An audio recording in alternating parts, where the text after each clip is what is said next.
Assalamualaikum warahmatullahi wabarakatuh. Selamat malam pemirsa JPK Production, JPK di Promo dan pemirsa Wisma Ekstrimen Indonesia.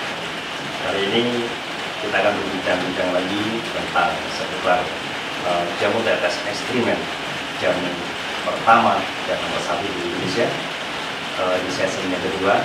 Dan kali ini kami juga sudah kedatangan kembali narasumber kita. Beliau adalah juga seorang tokoh inovator jamu tetes di Indonesia. Nah, beliau adalah satu-satunya atau orang pertama yang ikut andil menyebarkan, memasarkan, mempromosikan produk jamu tetes asli Indonesia. Langsung saja kita sambut dengan bahagia tokoh kita, yaitu Mas Reza. Selamat malam Mas. Selamat malam Mas. Mas Nokling ya? Iya. Lupa kayaknya. Lupa namanya tapi nggak ingat rasanya. Nggak ingat rasanya.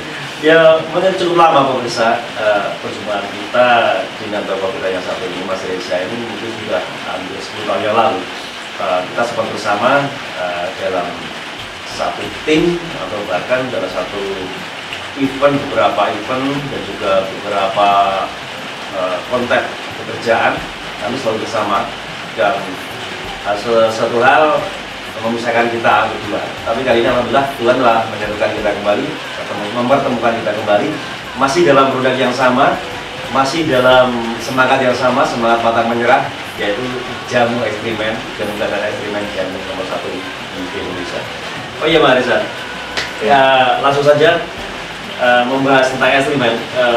Kembali saya ingin menyampaikan pada pemirsa, khususnya pemirsa JPK Production, bahwasanya mungkin banyak yang tanya gimana sih riwayat tentang ekstrimen ini di masa lalu, penjualannya dan bagaimana market-marketnya di masa lalu ekstrimen, kok bisa sampai bertahan sampai sekarang dengan sangat baiknya gitu Mas? Ya, kita mencoba untuk menggali flashback ya. Jadi pertama kali saya dikasih ekstrimen itu tanpa label. Oh gitu. Jadi botol kosong gitu sama Pak Bayu Dinewa. Kita tahun 2008. Sang formulator. Saya dipanggil beliau ke rumahnya, saya namu, kemudian saya ditawarin produk ini. Botolnya masih putih gitu, tidak ada labelnya. Mas, sampean bisa nggak jualan ini? Berarti waktu itu ketika beliau menawarkan, menyodorkan ke Anda, memberi tugas kepada Anda, berarti masih polos, belum ada nama dan belum ada namanya. Dan Pak Bayu pun waktu itu belum punya ide, belum dikenal orang juga Pak Bayu waktu itu. Berarti benar-benar dari nol sekali ya. Kalau mungkin Pak Bayu masih bisa melihat video ini, mohon maaf, saya harus bercerita apa adanya. Ini hanya sekilas mengulas masa lalu, bagaimana tentang semangat penjualan ekstrimen, semangat penciptaan karya obat herbal Indonesia ini yang bisa mendunia ini Pak Bayu. Jadi waktu itu Pak Bayu mengatakan, sampean bisa jualan ini Mas, karena sebelumnya saya sudah jualan jamu tetes. Gitu sebelumnya. Produknya Pak Bayu juga? Insya Allah. Tapi tidak diakui. Oke ya. Kalau itu produknya Pak Bayu. Nah, setelah itu saya dipanggil Pak Bayu, Mas ini dah sampai jual, botolnya putih gitu ya. Udah kemasannya, gambarnya, labelnya terserah sampai, namanya apa, harganya terserah sampai.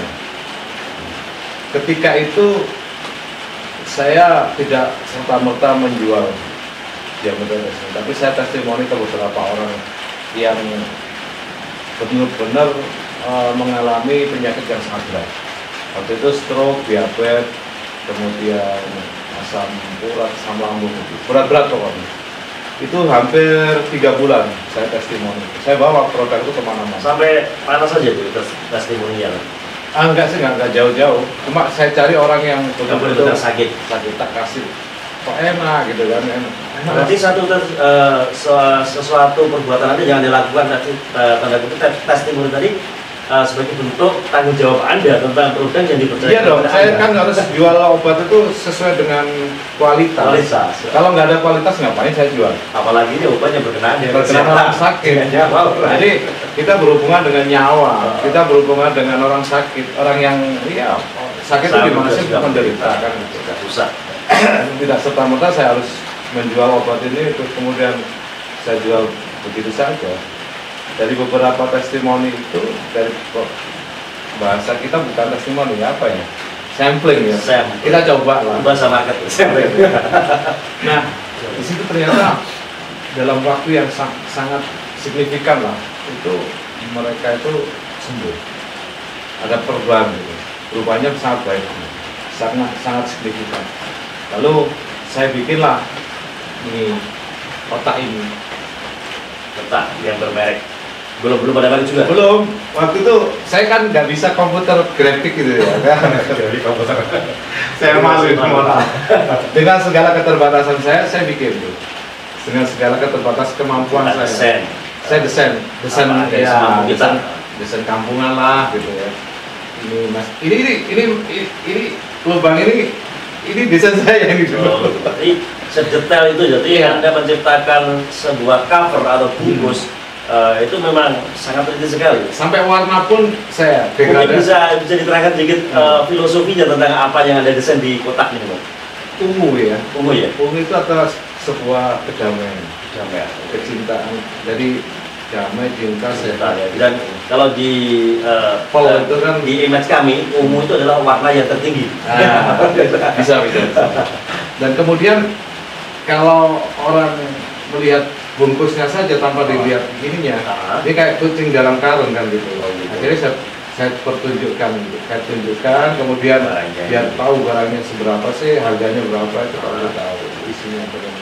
Nah, di situ sampai namanya ini, logo ini dulu kita yang bikin. Anda memakai nama ekstremen karena Anda katanya namanya ada yang membuat. Mungkin pasti ada. Kalau nama itu dari Pak Bayu. Nama dari Pak Bayu. Cuma saya usul, Pak, kira-kira nama ini apa ya? Jamu tete apa ya Pak? Gitu. Kemudian Pak Bayu, ya boleh ekstremen ya. Apa ekstremen Pak? Kan gitu. Ekstremen.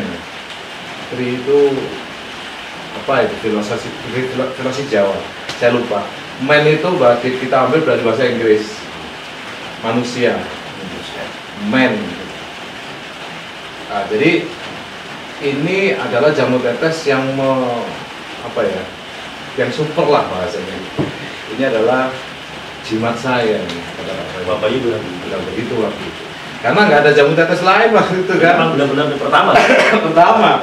pertama ekstremen. Dan Pak Bayu itu formulator pertama loh jamu tetes. Ya, kita ketahui bersama pemirsa JPL bahwasanya nama Bayu Diningrat memang sudah tidak asing lagi bagi kita. Dia adalah formulator pertama jamu tetes di Indonesia. Beliau adalah warga dari Jawa Timur di Mojokerto, asli putra daerah Mojokerto yang mempunyai keahlian super, yaitu meramu, membuat produk dari komposisi bahan tumbuhan dan buah-buahan. Nah, bisa lanjut. Kita lanjut ceritanya. Kemudian setelah produk ini testimoni sudah saya dapatkan, kemudian bukti-buktinya sudah dapatkan, kita sudah bikin kemasannya ini, kita ngobrol soal harga dan sebagainya. Itu pun saya butuh waktu sekitar 6 bulan sampai 1 tahun. Lama sekali. Pertama kali saya jualan jamu tetes ini maksa Mas. Saya kasih 6 bulan sampai 1 tahun. Apa saja yang Anda lakukan, apa saja yang Anda pikirkan dalam masa 6 sampai 1 tahun? Ya bagaimana caranya jualan ya? Bagaimana saya harus laku kan gitu. Nah, karena keyakinan saya bahwa kualitas ekstremen ini bagus, menurut saya itu luar biasa, saya optimis. Wah, nggak lama ini gitu kan. Akhirnya idealisme dengan komersialisme itu berpadu. Tetap ini idealismenya adalah menyembuhkan, membantu penyembuhan. Komersialismenya adalah bagaimana kita itu ada operasional kan, bikin packaging, ada transportasi, ada ganti kerja buat produksi ini. Kita kan harus Kemudian kita balance, kemudian antara idealisme dengan itu tadi, akhirnya ketemu harga itu. Kita jalan sekitar 6 bulan sampai 1 tahun. Satu kota itu saya jualan 1 botol pernah, 1 bulan. Ada yang sampai 7 botol pernah. Ada sampai 1 bulan loh ya. Itu paling tinggi dulu Banyuwangi, Jember, Bondowoso. Itu penjualan per kota itu hanya 7 botol. Perjuangannya luar biasa. Itu selama 6 bulan. Tapi Anda nggak pernah putus asa dengan keadaan seperti itu? Nggak pernah. Saya yakin karena bagaimanapun saya anggap ini adalah wasilah rezeki saya, keluarga saya, dan keluarganya Pak Bayu. Kita sama-sama. Berarti keyakinan Anda dengan produk yang namanya Ekstrimen ini sudah mendarah daging, dan bahkan Insya Allah begitu. Ini benar-benar suatu memori atau riwayat yang nggak mungkin lepas dari kehidupan. Insya Allah Pak Bayu juga sama. Keluarga besar Pak Bayu di Ningrat saya kira sudah paham saya masa lalu produk ini, asal usul produknya. Kemudian setelah kita jualan 7 sampai itu, kalau di analisa marketing itu kan ada repeat order. Ketika 1 orang beli, pasti nanti RO-nya 1 orang ini membawa 5 pelanggan. Itu menurut ilmu marketing analisis Anda. Itu ternyata benar, akurat sekali, dan bleset pun nggak jauh gitu kan. Akhirnya benar di tahun kedua di bulan ke-13 itu saya bisa jualan 500 botol. Bagaimana Anda bisa meyakinkan pada pembeli Anda yang pada notabene orang-orang baru semua dan baru kenal dengan Anda, bahkan baru kenal dengan produk ini, Mas? Nah, itu yang menarik. Pertanyaan yang sangat bagus sekali. Saya bilang gini sama Pak Bayu, maaf ya, kita santai ya. Pak, jamu obat di seluruh dunia ini tidak ada satupun yang turun loh formulatornya. Mulai mereka itu berangkat dari nol. Itu sejak abad berapa Pak? Gitu kan. Bisa diingat ini Pak Bayu ya. Kemudian saya bilang gitu, Pak, kalau kita ini produk yang notabene terbaru, ini kayaknya kalau formulator nggak turun susah loh Pak. Terus gimana caranya Mas Reza kan gitu? Pak Bayu turun. Pak Bayu berani nggak turun? Artinya kalau Pak Bayu berani turun ke masyarakat, itu adalah bentuk pertanggungjawaban dari apa yang dihasilkan Pak Bayu ini, yang diciptakan Pak Bayu ini, kemudian bisa membantu masyarakat. Ada pertanggungjawaban, simbiosis mutualisme itu jelas. Gimana Pak Bayu? Itu juga ada nilainya. Ya suami aku kan gitu. Nah, akhirnya Pak Bayu saya ajak turun. Pak Bayu seorang formulator yang notabene kalau menurut Anda, dari kacamata Anda, jarang, bahkan belum ada yang turun. Nggak ada sama sekali. Waktu itu dia mau turun. Mau. Dengan ajakan Anda. Iya. Kemana pertama kali? Saya ajak talkshow di radio. Talkshow di radio. Kalau waktu itu mungkin radio komunitas ya? Iya, radio komunitas. Kebanyakan radio komunitas. Anda memilih segmen radio komunitas, pasti ada alasan. Ada. Karena dulu saya juga pegiat radio komunitas kan. Ketua JRK. Saya dulu sekjennya JRK Adem. Jaringan radio komunitas untuk demokrasi. Dan kebetulan teman-teman saya itu kenal saya seluruh Jawa. Itu yang kami manfaatkan. Nah, Pak Bayu itu saya ajak talkshow di situ. Waktu itu belum ada pendengarnya loh radio itu. Sampai saya coba Pak Bayu itu berulang-ulang talkshow itu. Sopir saya suruh telepon. Seolah-olah dia itu mendengar. Jadi ada sopir teman saya itu kan, itu kan dari mobil, seolah-olah. Ya, salah satu cara. Ternyata di hari pertama kita datang ke radio itu nggak ada pendengar. Kedua ada 7 orang, 9 orang gitu. Pada pertemuan ketiga ini sampai 100 orang. Luar biasa. Sampai 200 orang pernah itu. Di Ponorogo, di Madiun, di Magetan, di Jember, Banyuwangi, itu sampai sebegitunya. 100 orang berduyun-duyun dari kota yang sangat terpencil, bahkan dari pelosok-pelosok desa, hanya untuk menemui seorang Pak Bayu. Apa yang mereka dapatkan dari Pak Bayu? Iya, dari Pak Bayu itu kan keterangan-keterangan kita. Seolah-olah Pak Bayu ini kayak dukun apa ya, yang bisa motivator. Bukan. Seolah-olah orang itu datang ke situ, ketemu Pak Bayu itu sembuh gitu. Sugesti yang luar biasa. Sama saya tuh guyonan begini, Pak, besok kita bawa menyan aja sama dua gitu. Ketawa dia Pak Bayu. Sampai bulan ke-24, 2 tahun kemudian itu baru booming. 2011, 2012, 2013 itu penjualan sampai 20.000 satu bulan. Luar biasa. Itu satu bulan, Mas. Nah, jadi itu sisi kita masa lalu kita waktu bagaimana membuat jaringan radio, membuat jaringan penjual itu sangat berat sekali, dan kemudian membuat jaringan pembeli itu sangat berat sekali. Terus mungkin sedikit yang jadi pertanyaan saya, dari produk yang masih mentah, yang polos, yang masih belum ada merek, sampai bermerek dan dikemas sedikit. Ini ada nggak kendala Anda untuk mendapatkan izin atau merek terdaftar atau izin dari BPOM atau Badan Kesehatan di itu menarik, ya. Menarik sekali itu perjalanan hidup saya di dalam dunia Jawa itu.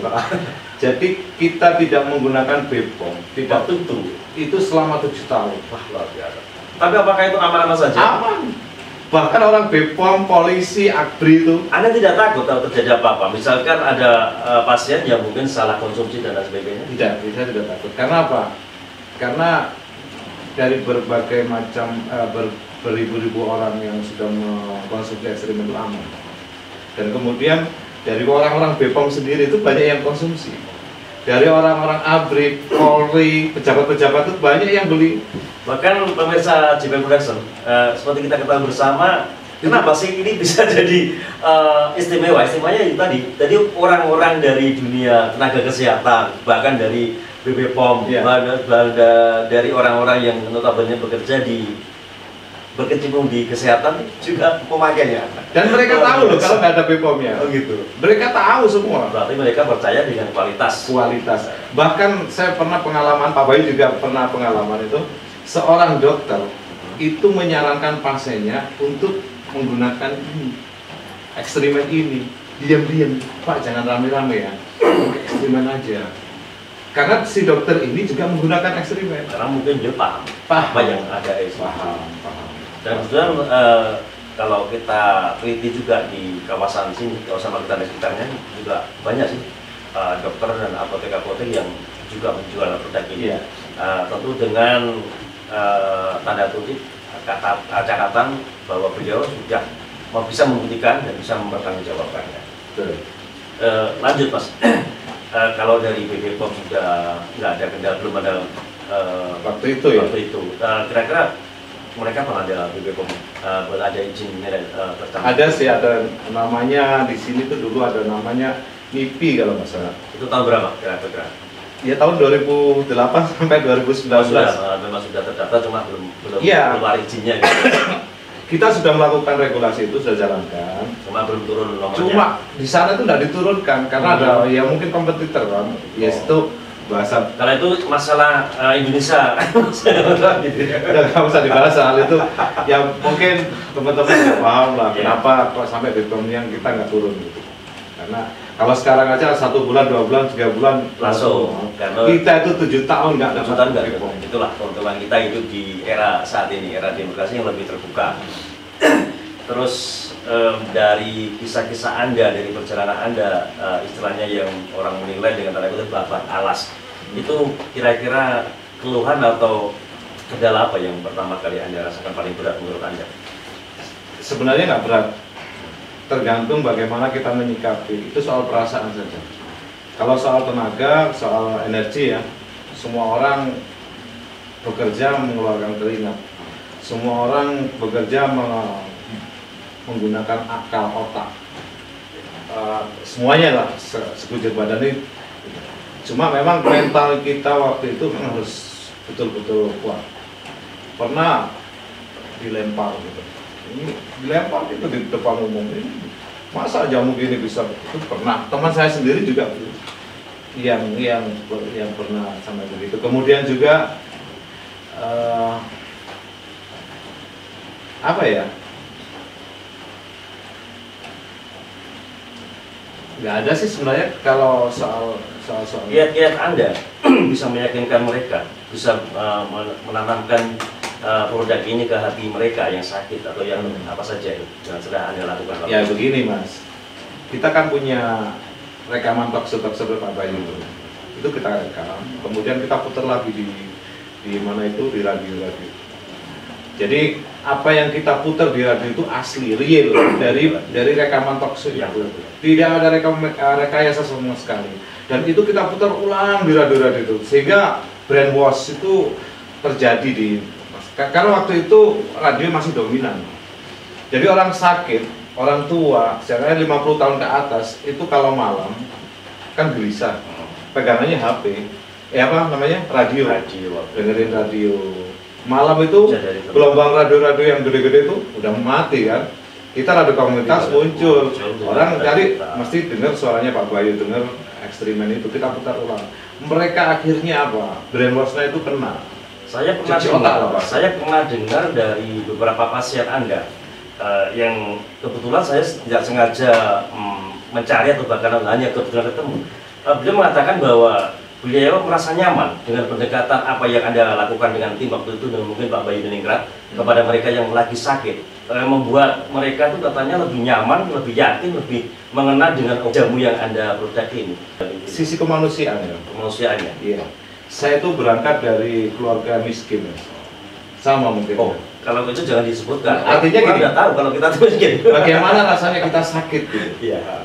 Kita miskin itu nggak makan aja sakit, apalagi ada penyakitnya kan? Iya enggak? Kemudian kalau kita sudah merasakan sebelum konsumen ini merasakan, saya sudah merasakan duluan gitu. Berarti sebelum mereka sambat, aku sudah gue sahabat bertahun-tahun. Nah, di situ kita muncul. Oh, kasihan juga ya. Bahkan saya datangi ke rumahnya. Bahkan saya nggak tega untuk minta minta uang dari uang. Saya kasih waktu itu. Kebanyakan begitu. Ya wes, nggak mau bayar mas, bayar pak. Ya udah, saya kasih satu, bayarnya satu, sudah nggak apa-apa. Saya kasih dua, bayarnya satu. Itu sering saya lakukan sama Pak Bayu. Karena alasan itu tadi ya. Iya, karena orang sakit banyak loh. Bahkan pengemis, mohon maaf ya, orang-orang yang minta-minta itu ngumpulin uangnya, recehan-recehan itu buat beli ekstremen. Bayangkan coba. Sakit juga. Mereka karena ingin sembuh. Kerjanya apa? Uangnya Pak recehan. Ada recehan itu apa? Logam itu, satu plastik itu buat beli ekstremen. Berarti di balik produk ekstremen ini pemirsa, ada sisi kemanusiaan yang mungkin nggak bisa kita jabarkan. Jadi itulah mungkin salah satu poin kenapa ekstremen bisa sangat bertahan, bisa sangat menyatu dengan hati mereka. Bahkan seolah-olah ekstremen ini sebagai kawan bagi mereka yang sakit kadang. Dan kalau orang Jawa kan ada satu kalimat yang sangat berbahaya itu. Apa itu? Kualat. Nah, kalau kita terlalu mengeksploitasi orang sakit itu gimana? Kalau nggak kualat kan gitu. Kita takut di situ juga. Wes wong loro, kemudian tambah tersakiti gitu dengan harga yang tinggi. Kita kalau nggak melihat sisi itu kemanusiaan, ini kalau dijual di 2 kali lipat dengan harga sekarang laku mas. Iya. Saya potong sedikit. Anda bisa bicara dengan kata itu tadi. Kalau kita mau dengan harga yang tinggi, kita bisa lebih menjual.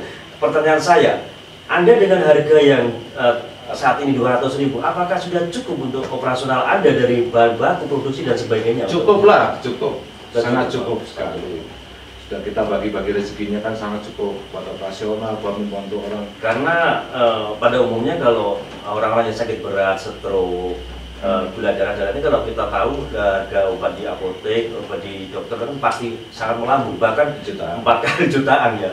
Tapi dengan produk Anda ekstremen ini dengan harga relatif 200.000 ke bawah, jangan dilihat harganya.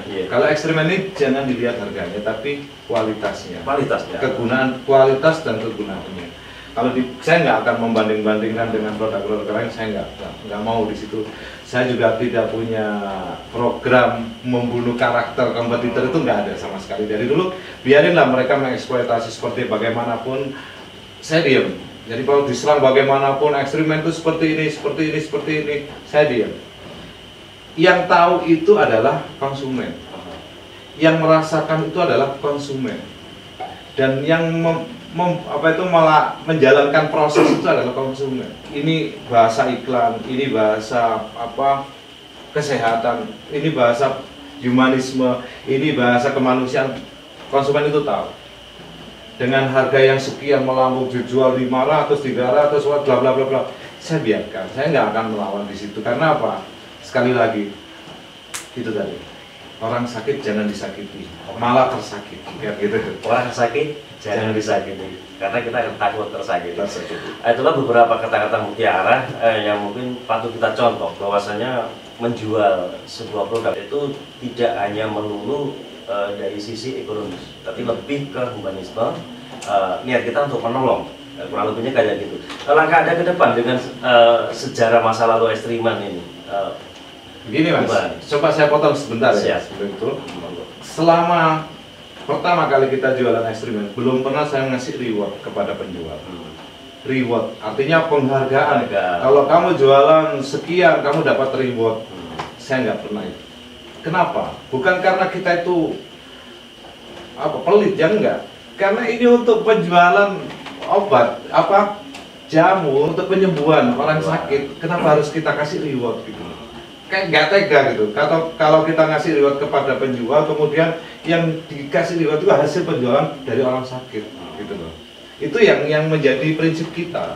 Makanya di ekstrimen itu dari dulu sampai sekarang nggak ada reward. Berarti tanda kutip rewardnya mendingan dikasih yang sakit, sehingga berupa bonus, beberapa botol, beberapa produk, biar mereka lebih bisa menikmati. Iya.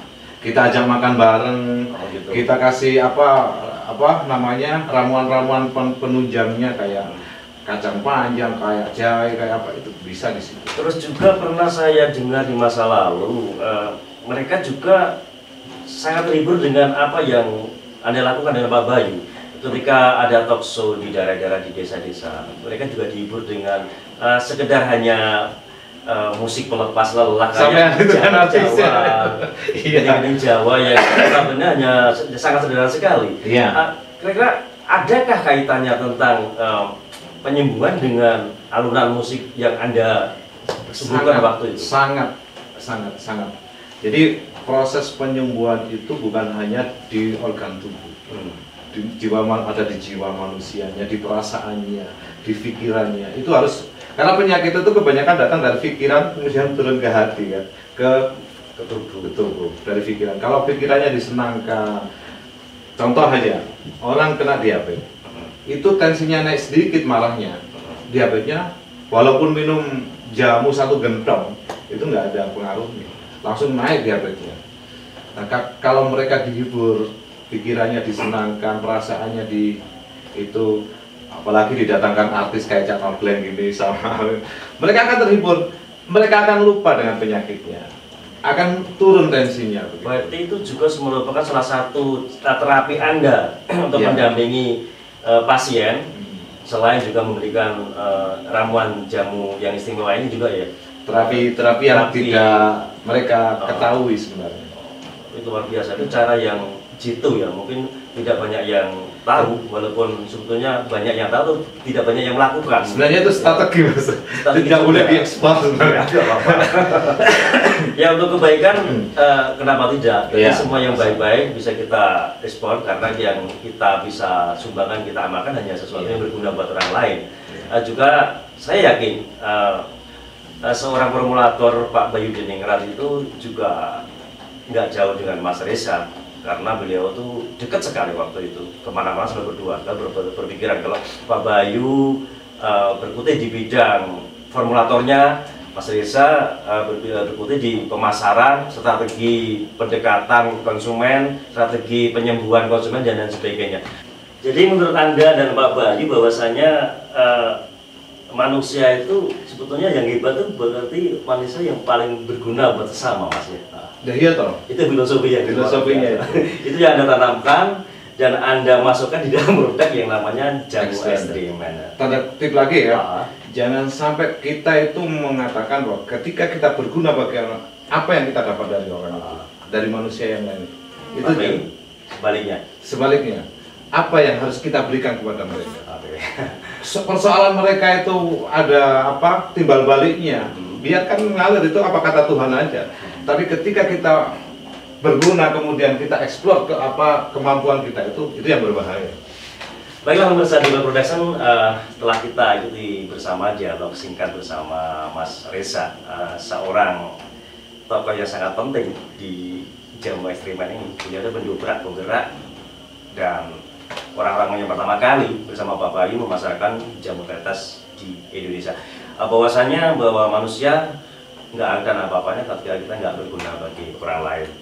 Justru sebaiknya apa yang sudah kita lakukan pada orang lain. Insya Allah bidang singkat kita tadi sangat bermanfaat untuk Anda yang lagi sakit. Jangan lupa Anda jaga kesehatan terus, tetap minum obat dari dokter, dapat obat dari resep dari rumah sakit yang Anda dapat, dan juga Anda kalau membutuhkan ekstremen sebagai pendamping untuk membantu kesembuhan Anda, bisa Anda link di link kami bisa Anda dapatkan di Shopee, di Mutiara Indonesia, di Ekstremen Indonesia, dan juga ada beberapa media sosial Ekstremen Indonesia. Insya Allah kita jumpa kembali di session yang berikutnya. Tetap jaga kesehatan. Ekstremen jamu tetes pilih.